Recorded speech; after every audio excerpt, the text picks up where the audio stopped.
Ave Maria, cheia de graça, o Senhor é convosco. Bendita sois vós entre as mulheres, e bendito é o fruto do vosso ventre, Jesus. Santa Maria, Mãe de Deus, rogai por nós, pecadores, agora e na hora da nossa morte. Amém. Nossa Senhora, Rainha dos Corações, rogai por nós. Em nome do Pai, e do Filho, e do Espírito Santo. Amém. Meus amados irmãos e irmãs, a liturgia deste 8º domingo do tempo comum nos apresenta esta grandeza do amor de Deus por nós. É como que um desdobramento do primeiro mandamento, que nos faz compreender como devemos amar a Deus acima de todas as coisas e colocá-lo em primeiro lugar em nossas vidas. É o que vai dizer o Santo Evangelho, quando no versículo 33 do Evangelho escrito por São Mateus, no capítulo 6, Jesus vai dizer: buscai em primeiro lugar o reino de Deus e a sua justiça, e todas as outras coisas serão dadas em acréscimo. Jesus, ele nos faz perceber que nós não podemos nos perder em meio às preocupações do mundo. Aquilo que nós necessitamos para a nossa caminhada neste mundo, enquanto nós estivermos aqui, nós iremos obter. E que isso não deve ser o primeiro e o principal objeto de nossas preocupações. Mais ainda, Jesus quer nos advertir contra as falsas ideologias. Jesus nos quer advertir contra o materialismo, contra o hedonismo, contra a busca apenas das riquezas deste mundo, apenas do desfrute das coisas que são passageiras. Jesus, ele faz perceber qual é a diferença da mentalidade de um cristão e de um pagão. Jesus diz que ninguém pode servir a dois senhores. Ou amará um e odiará o outro, ou dedicar-se a um e desprezará o outro. Ninguém pode servir a Deus e às riquezas. Ninguém pode servir a Deus e ao mundo. E Jesus diz: por que vocês se preocupam? Por que se preocupam com todas as coisas que são passageiras? Por que se preocupam dizendo o que comeremos, o que beberemos, como nos vestiremos? Vejam, olhai as aves do céu, elas não semeiam, elas não colhem nos celeiros. E, entretanto, o vosso Pai Celeste as alimenta, mas vós valeis mais do que as aves do céu. Por que vos inquietais com as vestes? Olhai os lírios do campo, eles não trabalham, não fiam. Entretanto, nem o próprio Salomão, no auge de sua glória, se vestiu como um deles. E se Deus veste assim a erva do campo, que hoje está aqui, vicejante, e amanhã será lançada ao fogo, então quanto mais a vós, homens de pouca fé. Não vos aflijais, nem digais que comeremos, que beberemos. São os pagãos que se preocupam com tudo isto. O vosso Pai Celeste sabe do que necessitais. E aí vem, mais uma vez, buscai em primeiro lugar o reino de Deus e a sua justiça, e todas as outras coisas vos serão dadas em acréscimos. Portanto, um pagão, ele se ocupa, o coração dele se ocupa apenas com aquilo que é passageiro. A preocupação, a ocupação da mente de uma pessoa paganizada, mundanizada, é voltada apenas para aquilo que é deste mundo. Um cristão não deve ser assim. Aqueles que acreditam em Deus têm como objeto de sua preocupação, em primeiro lugar, este desejo de amar a Deus acima de todas as coisas. O desejo de corresponder ao amor que Deus lhe tem. A pessoa que é cristã, a sua primeira ocupação é esta: honrar o seu Senhor e buscar caminhar em santidade, ou seja, neste esforço de colocar em prática os mandamentos de Deus, neste esforço de colocar em prática a lei de Deus, de corresponder à bondade que Deus nos teve, vindo ao mundo, dando a sua vida em resgate da nossa. Esta é a preocupação primeira daqueles que são cristãos. É verdade que enquanto estamos em caminhada neste mundo, há coisas do que necessitamos, o de comer, o de beber, onde viver, enfim, há coisas que nós necessitamos para poder nos sustentar em nossa caminhada, para podermos passar aqui neste mundo de maneira tranquila. E Deus diz: não faltará aquilo que é necessário, não faltará aquilo que vocês precisam. Ele diz: o vosso Pai Celeste sabe do que necessitais. Busquem em primeiro lugar o reino de Deus e a sua justiça, e as outras coisas vos serão dadas em acréscimo. Evidentemente que Deus não está dando aqui um salvo-conduto. Jesus não está incentivando ao comodismo e muito menos à preguiça. Não quer dizer que podemos cruzar os braços e as coisas irão cair do céu. Não é isto que Jesus está dizendo. Ele está dizendo que nós devemos trabalhar sim, trabalhar, estudar, desenvolver as nossas atividades normais. Nós devemos cumprir os nossos deveres de Estado, ou seja, as obrigações que nós temos enquanto pai, enquanto mãe, enquanto funcionário, enquanto estudante, enfim. Devemos cumprir aquilo que é o nosso dever. Devemos realmente cumprir as nossas responsabilidades.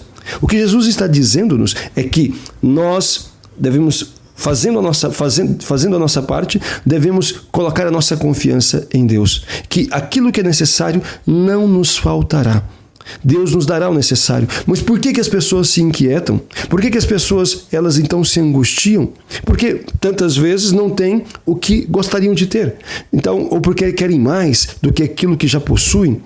Há um apego desordenado, há uma busca insana de coisas materiais, há uma busca insana de coisas passageiras, há um afeiçoamento desordenado às coisas deste mundo, ao mesmo tempo e proporcionalmente ao desprezo às coisas eternas, aquelas coisas que realmente deveriam nos interessar, que deveriam ser objeto cotidiano de nossa preocupação, as coisas eternas, o reino de Deus.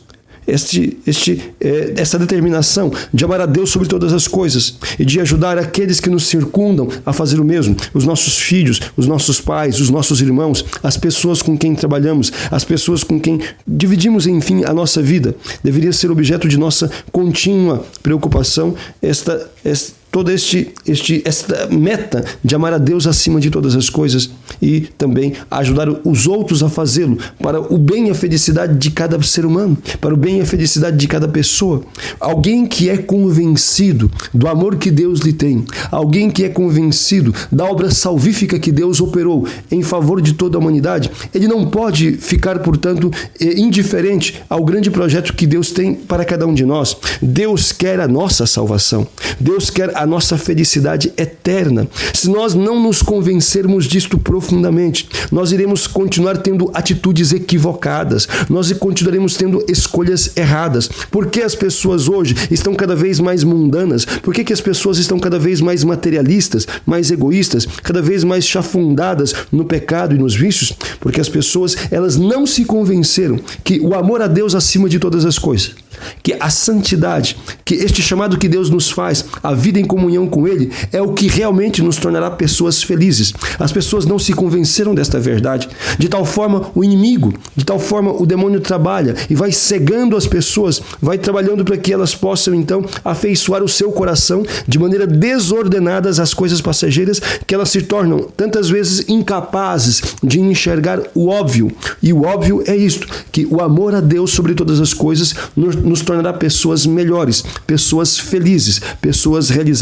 E Jesus insiste, portanto, que nós devemos buscar em primeiro lugar o reino de Deus e a sua justiça, e as outras coisas nos serão dadas em acréscimos. É verdade que o autêntico cristão, aquele pelo menos que está buscando a vivência da santidade, ao menos aqueles que têm se esforçado de corresponder ao amor de Deus, é verdade que eles sentirão uma grande solidão neste mundo, no sentido que são tão poucos os que pensam como eles, porque nós vivemos num mundo pagão, num mundo que cada vez mais se volta contra Deus, que se volta contra Cristo e contra a sua doutrina. Mas Deus, Ele vai nos dizer na primeira leitura que nós não devemos ter medo, porque Ele nunca nos esqueceria. Pode uma mãe esquecer do fruto de suas entranhas? Do fruto do seu ventre? Pode uma mãe esquecer o seu bebê pequenino? E Deus diz, ainda que esquecesse, eu não esqueceria nunca. E para que nós não nos sintamos realmente abandonados, para que nós não nos sintamos enfraquecidos, Deus vai dizer no Salmo que Ele é a nossa rocha firme. Deus é o nosso abrigo e a nossa proteção. Nele nós encontramos abrigo, segurança e salvação. Portanto, nada nos faltará se nós buscarmos colocar Deus acima de todas as coisas em nossa vida. Se nós nos determinarmos de fato de viver o Evangelho do jeito que Jesus nos pregou, do jeito que Ele viveu e nos chamou ao seu seguimento. Meus amados irmãos e irmãs, é isto do que o mundo necessita hoje. Amar a Deus acima de todas as coisas, com amor verdadeiro. Não querer, então, se auto-enganar, como tem tantos hoje fazendo dentro de nossa igreja. Como há pessoas com vida dupla, como há pessoas por causa talvez de um falso entendimento, tentando levar ao mesmo tempo uma vida cristã e uma vida mundana, mas isso não é possível, é uma autoenganação. Se a vida é mundana, ela já não é cristã, porque como disse nosso Senhor, ninguém pode servir a dois senhores. Nós precisamos tomar consciência daquilo que é a vontade de Deus, daí a importância de nós nos aplicarmos mais ao estudo, à meditação da palavra do Senhor, do catecismo, ao aprendizado da doutrina, a fim de que nós, tomando consciência daquilo que é vontade de Deus, tomando consciência do que o Senhor quer para nós, tomando consciência de nossa vocação, de nosso chamado à santidade, possamos nos empenhar nessa maravilhosa aventura, nos empenhar nesta maravilhosa vocação de amarmos a Deus de verdade e acima de todas as coisas. Dia após dia, testemunharmos ao mundo que existe um Senhor e um Salvador. Dia após dia, ajudarmos a iluminar todas essas trevas com um exemplo luminoso de uma vida autenticamente cristã.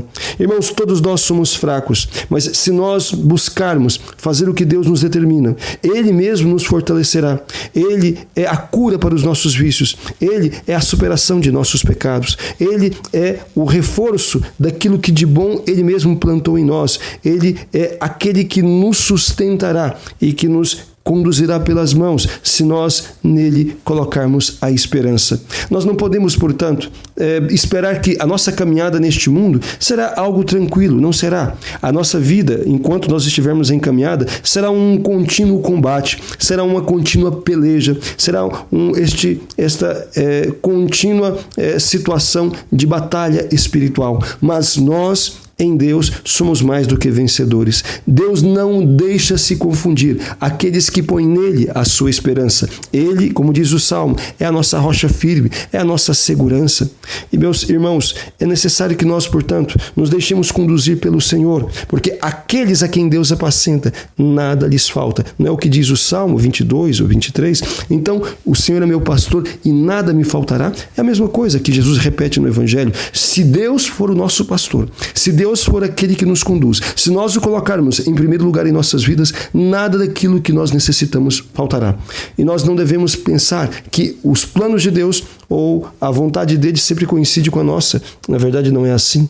Então, Deus nos dará não aquilo que nós pedirmos, mas Deus nos dará aquilo de que nós necessitarmos realmente. Porque tantas vezes não sabemos o que pedir, tantas vezes não sabemos no que consistem as nossas reais necessidades, mas Deus sabe do que nós precisamos. Por isto, rezando o Pai Nosso continuamente, nós dizemos a Deus e devemos repetir isto em verdade, cada dia para o nosso próprio coração, que a vontade de Deus seja feita, assim na terra como nos céus. Assim na terra como nos céus.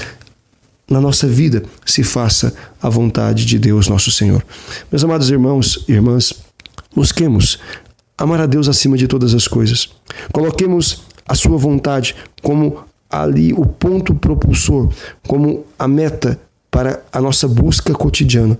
Coloquemos a vontade do Senhor como o estímulo para a nossa caminhada. Busquemos em primeiro lugar o reino de Deus e a sua justiça, e Ele não nos deixará faltar aquilo de que nós necessitamos. Peçamos à Santíssima Virgem Maria, a mãe de nosso Senhor Jesus Cristo, que nos conduza, que nos ajude a perceber a grandeza do amor que Deus nos tem, que nos ajude a perceber esta grandeza do cuidado que Deus tem por cada um dos seus filhos, e desta forma nos ajude, nos ensine a corresponder a este grande amor, nos esforçando, levando-nos a esforçar, ensinando-nos a fazer tudo que Jesus mandou, a fim de que Deus seja glorificado e nós sejamos santificados e tantos dos nossos irmãos também possam se salvar. Louvado seja nosso Senhor Jesus Cristo.